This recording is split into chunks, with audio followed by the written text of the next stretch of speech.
Pakistan peoples party भी कहती है 90 दिन में इलेक्शन होने चाहिए। प्रेसिडेंट आरिफ अलवी ने भी अब खत लिख दिया है। तो क्या पाकिस्तान पीपल्स पार्टी प्रेसिडेंट के खत को सपोर्ट करने जा रही है? बिस्मिल्लाहिर्रहमानिर्रहीम।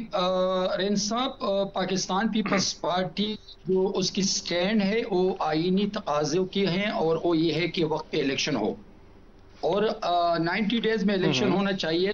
सपोर्ट प्रेसिडेंट ऑफ पाकिस्तान की नहीं है, बल्कि कुछ दिन पहले जो आपने जैसे फरमाया कि प्रेसिडेंट के ट्वीट के बाद एक खत लिखा गया है, तो उस ट्वीट में मैं समझता हूं कि प्रेसिडेंट ऑफ पाकिस्तान ने अपने उस ट्वीट से साबित किया है कि वो एज ए प्रेसिडेंट वहां नहीं बैठे हैं, बल्कि वो बैठे हैं पीटीआई चेयरमैन के लिए, पीटीआई चेयरमैन के प्रेसिडेंट के तौर पे।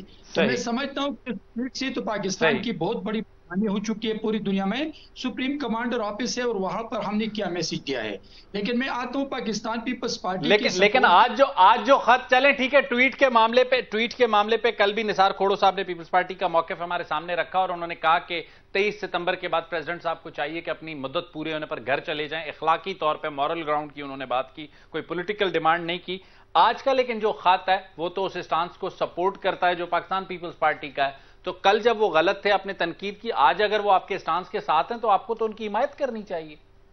नहीं, देखिए, मैं आपको बता रहा हूं कि आरिफ अलवी साहब को आज एहसास हुआ कि मैं चीफ इलेक्शन कमिश्नर को बुलाऊं और उनके साथ बैठ के उनसे कहूं कि तारीख के अनाउंसमेंट करें। मेरे चेयरमैन बिलावल भुट्टो जरदारी साहब की और पीपल्स पार्टी के स्टैंड उसी दिन सामने आ चुके हैं जब चिमगियां शुरू हो गई है। तो मेरे चेयरमैन बिलावल भुट्टो जरदारी साहब ने और तमाम जो लीडरशिप ने कि 90 डेज में इलेक्शन हो। तो अभी आज प्रेसिडेंट साहब के एहसास हुआ कि मैं इलेक्शन कमिश्नर को बुला के उनसे तारीख मांगू, तो इलेक्शन कमीशन का काम है और इलेक्शन कमीशन से वो क्या मशावरत करेंगे उस पर मैं बात नहीं कर सकता हूं। लेकिन पीपल्स पार्टी तकाजा करती है, डिमांड करती है कि 90 डेज में इलेक्शन हो जाए। अच्छा, बैरामन तंगी साहब, आप हमारे साथ ही रहिएगा। साबिक secretary election commission Kanwar Dilshad साहब हमारे साथ हैं। कंवर साहब, आपको खुशामदीद कहता हूं। कंवर दिलशाद साहब, आज प्रेसिडेंट ने खत लिखा है चीफ इलेक्शन कमिश्नर को, लेकिन जहां तक हमें याद पड़ता है कुछ अर्सा कबल एक कानूनसाजी हुई। उस कानूनसाजी के तहत इंतखाबात की तारीख देने का मामला प्रेसिडेंट से इलेक्शन कमीशन को शिफ्ट होता हुआ नजर आ रहा था, लेकिन आज एक और खत मंजर आम पर आ गया। आपके ख्याल में इलेक्शन कमीशन इस खत को कैसे रिस्पॉन्ड करेगा या कर सकता है? चूंकि आप साबिक सेक्रेटरी रह चुके हैं, क्या इलेक्शन कमीशन मुलाकात के लिए जाएगा या फिर खत का जवाब खत में ही दिया जाए? पता ही नहीं, हमारे पास सूबाई गवर्नमेंट की वजारत भी हमारे पास है, इसलिए हमें बड़ा मोहतात रवैया बात करनी पड़ेगी। हमारे पास सूबाई गवर्नमेंट के गवर्नमेंट का हिस्सा भी है, सूबाई वजारत भी हमारे पास है। सही नहीं, मैं इलेक्शन कमीशन की सिचुएशन पे बात कर रहा हूँ। तो इलेक्शन कमीशन की सोच बात करें, मैं जवाब उसको दे देता। मैं जहर है, बड़ा सेंसिटिव मसला पैदा हो गया, बड़ा मोहतात बात करनी पड़ेगी। प्रेसिडेंट पाकिस्तान का खत है, बड़ा सोच समझ के बात करनी पड़ेगी। आप बताइए, सवाल करें, मैं जवाब देता हूँ। सर, मेरा सवाल आपसे यह है कि प्रेसिडेंट ने आज खत लिखा है। कुछ दिन पहले हमने एक कानूनसाजी भी देखी। उस कानूनसाजी के तहत हमें यह नजर आता है कि जो इलेक्शन की डेट देने का इख्तियार है वो प्रेसिडेंट से पार्लियामेंट को शिफ्ट हुआ। तो अब इस पे कोई और नई कंट्रोवर्सी बनेगी या नहीं, एमिकेबली मीटिंग हो जाएगी और कोई डेट डिसाइड हो जाएगी? जनाब, सबसे बड़ी अहम बात है कि ठीक है, प्रेसिडेंट पाकिस्तान ने अगर आइन के आर्टिकल 48 का सब सेक्शन 5 के तहत उन्होंने अपना इस बारे में माइंड सेटअप कर लिया है कि जी मैंने इलेक्शन 90 दिन में कराने की जी है, मेरी एक आईनी जिम्मेदारी है। लेकिन सबसे बड़ी अहम बात है कि ये उन्होंने बड़ा चीफ इलेक्शन कमिश्नर साहब को बुलाया है। तो चीफ इलेक्शन कमिश्नर साहब जो है वो ऑनरेबल सदर मुमलकत को बताएंगे कि जनाब आइन का आर्टिकल 51 का सब सेक्शन 5 है, उसमें ये लिखा हुआ है कि जो लास्ट जो सेंसस का नोटिफिकेशन होगा उसकी बना पर आपने हल्का बंदी करानी है। तो हम तो आइन के आर्टिकल 51 के पाबंद हैं।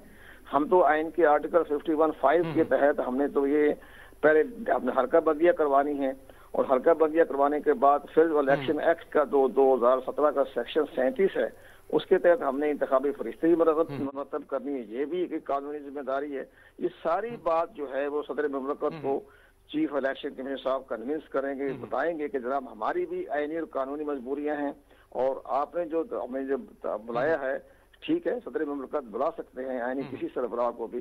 तो इलेक्शन कमिश्नर साहब जो हैं वो पूरे कमीशन की तरफ से उनको बताएंगे कि ये हमारी आईनी और कानूनी मजबूरियां भी हैं, हमारे रास्ते में हाइल भी हो रही हैं। तो फिर सदर ममलकत जो भी बात करेंगे तो उसका वो जवाब दे देंगे। चीफ जो साहब के पास मुकम्मल इख्तियारात हैं, उनके पास आर्टिकल 51 का हवाला वो देंगे।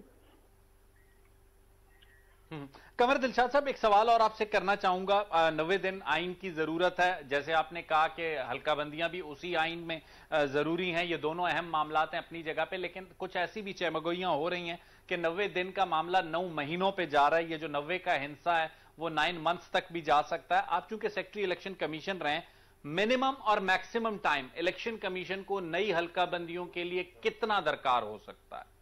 देखिए, इलेक्शन कमीशन पाकिस्तान में बड़ा सोच समझ कर और जमीनी हकायक को मद्देनजर रखते हुए और इंतजामी अमूर को सामने रखते हुए उन्होंने 4 महीने का रोड मैप दिया है, जिसमें उन्होंने 14 दिसंबर की डेट मुकर्रर की है कि उसमें हम ये तमाम मरहले हैं। ये भी इलेक्शन एक्ट का हिस्सा ही है, डिलिमिटेशन एक्ट का। उसमें ये लिखा हुआ है कि आपको 4 महीने में हल्काबंदियां करवानी है, तो वो तो इलेक्शन कमीशन ने रोड मैप दे दिया। इसके बाद सुप्रीम कोर्ट ऑफ पाकिस्तान का हवाला भी वो देंगे सदर पाकिस्तान को, जनाब सुप्रीम कोर्ट ऑफ पाकिस्तान के बारे में ये माजी में चंद फैसले अहम किए हैं। जस्टिस इफ्तिखार चौधरी हो गए और इसके बाद बाकी हमारे चीफ जस्टिस अपने हरीम सिद्दीकी साहब थे। उन्होंने ये कहा था कि जनाब जब आप हल्काबंदी करवा लें तो फिर आप इस पर इंतखाबी फरिश्ते अफसरों मुरतब करें। तो वो भी सुप्रीम कोर्ट को भी तमाम फैसले हैं माजी के वो साथ लेके जाएंगे सदर ममलकत के पास कि जनाब ये माजी के सुप्रीम कोर्ट के फैसले हैं, ये आइन कहता है, ये कानून कहता है, आपका भी फरमान अपनी जगह पे दुरुस्त है, लेकिन हमें बीच में जो आईनी रुकावटें पैदा पेश हो रही हैं तो वो फिर आप हमें रहनुमाई फरमाएं। तो बड़ा ठीक है, सुप्रीम को वो हमारे कमर दिलशाद साहब जी बताइए। कमर दिलशाद साहब, एक छोटा सा और सवाल आपसे करना चाहूंगा कि अगर इसी पोजीशन पे इलेक्शन कमीशन भी कहता है कि उनके लिए पॉसिबल नहीं है और प्रेसिडेंट भी स्टाक हो जाते हैं कि नहीं जी 90 डेज से एक दिन आगे नहीं जाएगा, you have to give date in these 90 days, तो किसी स्टेज पे फिर सारी सिचुएशन की जो तशरीह होगी वो सुप्रीम कोर्ट से ही हो सकेगी या इसका कोई और फोरम मौजूद है जो इस इशू का रिजॉल्व निकालेगा? चीफ इलेक्शन कमीशन ने बड़ा खुशैन कदम उठाया है कि उन्होंने तमाम पार्लिमानी सियासी जमातों के सरबराहों को का इजाज़ तलब किया, मशावरत की है। ये बहुत खुशैन कदम है। उसके ऊपर चीफ इलेक्शन कमीशन जो है वो सियासी रहनुमाओं को अपना बताएंगे ये आईनी और कानूनी रुकावट है। इसके बाद अगर सियासी जमातों ने कोई करारदाद पेश की या कोई राय दी तो बाकी सियासी जमात भी मौजूद होगी, पीटीआई भी मौजूद होगी, सारे मौजूद होंगे, पीपल पार्टी भी होगी, इसके साथ साथ मुस्लिम लीग नवाज ग्रुप भी होगी, सब पार्टियां बैठ के फैसला करेंगी। लेकिन ठीक, आप समझते हैं कि सियासी लोग इलेक्शन कमीशन की छतरी तले नीचे बैठकर एक बेहतर फैसला कर सकेंगे और मामला अदालत नहीं जाएगा। शुक्रिया कमर दिलशाद साहब, आप हमारे साथ मौजूद थे। बैरामन तंगी साहब हमारे साथ मौजूद होंगे। बैरामन तंगी साहब, आपने कहा कि 90 डेज, कमर दिलशाद साहब ने जो बात हमारे सामने रखी उसमें एक बात वाज़ेह है कि 4 महीने हल्काबंदियों के लिए चाहिए, 2 महीने इंतखाबी कैंपेन के लिए चाहिए, तो 6 महीने यानी फरवरी तक इंतखाबात नहीं है। पाकिस्तान पीपल्स पार्टी सीसीआई में सिंध की नुमाइंदगी करते हुए इंतखाबात के लिए जो है ना मरदमशुमारी की अप्रूवल देती है, तो फिर इलेक्शन कमीशन के कन्विंस करने पे फरवरी में इंतखाबात के लिए आमादा होगी या नहीं? पीपल्स पार्टी कहेगी कि इंतखाबात नवंबर में ही होने चाहिए।